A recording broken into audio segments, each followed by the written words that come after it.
Secretary marks the U.S. Army Engineer Research and Development Center over in Vicksburg, Mississippi, that we refer to as ERDC.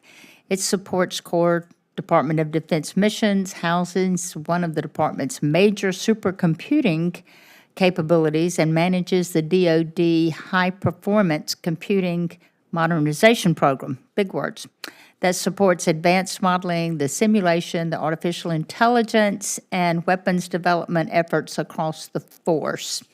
Vicksburg was recently told ERDC is ineligible for the Defense Community Infrastructure Program because of Office of Local Defense Community Corporation has reportedly determined it does not qualify as a military installation for DCIP purposes. Mr. Secretary, please explain how the department is interpreting that definition and whether you believe facilities like ERDC should qualify for DCIP support. Senator, thank you. And the ERDC is vital. And the work that it does is incredibly important, and the people there knowing what they do and the work that that does and how that helps us, especially through the Army Corps, is vital to our mission, and I appreciate that.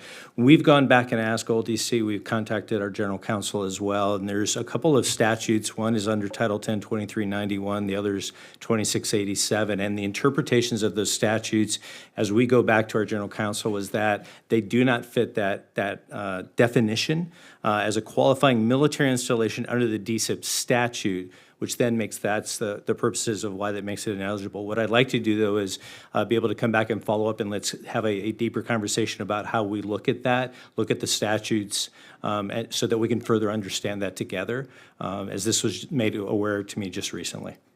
So do you agree that you'll work with the committee and the stakeholders in Mississippi to review whether the current interpretation is unintentionally excluding mission-critical defense activities from the infrastructure programs? Ma'am, we'll go back and take another look for sure, and I'll come back to you on the answers to those things. Great, thank you.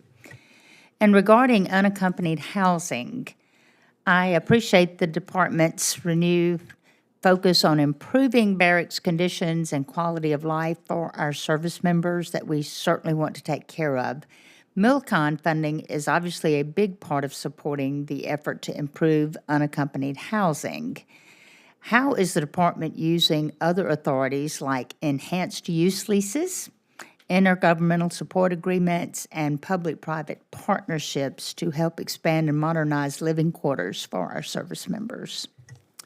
Senator, I'm not sure there's a greater topic we could talk about right now when it comes to the quality of life of our service members, and I appreciate that. And in April, I reiterated the policies that were given through the 26 NDAA that allowed us to expand all of those authorities and push that to my partners here and to their civilian counterparts that said we will use every single tool in the toolkit. That means if we can expand our enhanced use lease, if we can do those regionally, if we can use IGSAs. In fact, I just spoke this past Monday at the Association of Defense Communities to 900 community members, leadership, and gave exactly the mentions you just did, which was to say use every single tool that we have to the expanse and the speed that we possibly can to ensure that we are not only taking care of the quality of life, but doing it in a way to use every single dollar that we possibly have in the best possible use. I want to stretch the dollars, and I want to go at speed as quickly as possible to enhance quality of life.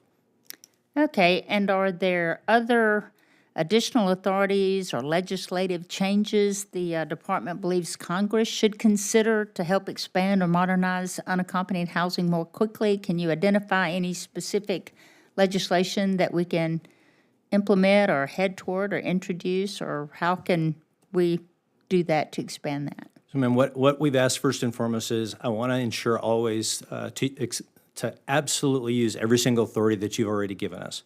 So first, that was the direction from the policy. The second piece, then, that the team is coming back to me, and I expect to see this, they're just about complete, and that is MILCON reform in the sense of UFC, Unified Facilities Criteria.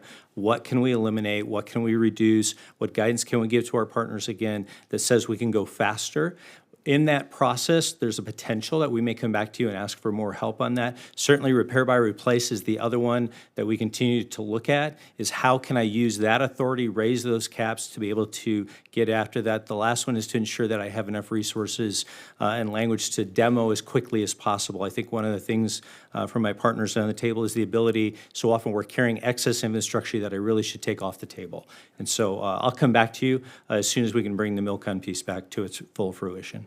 Great. Thank you. And I certainly appreciate every one of you and what you do every day. I'm very, very grateful to you and the families that support you. Thanks.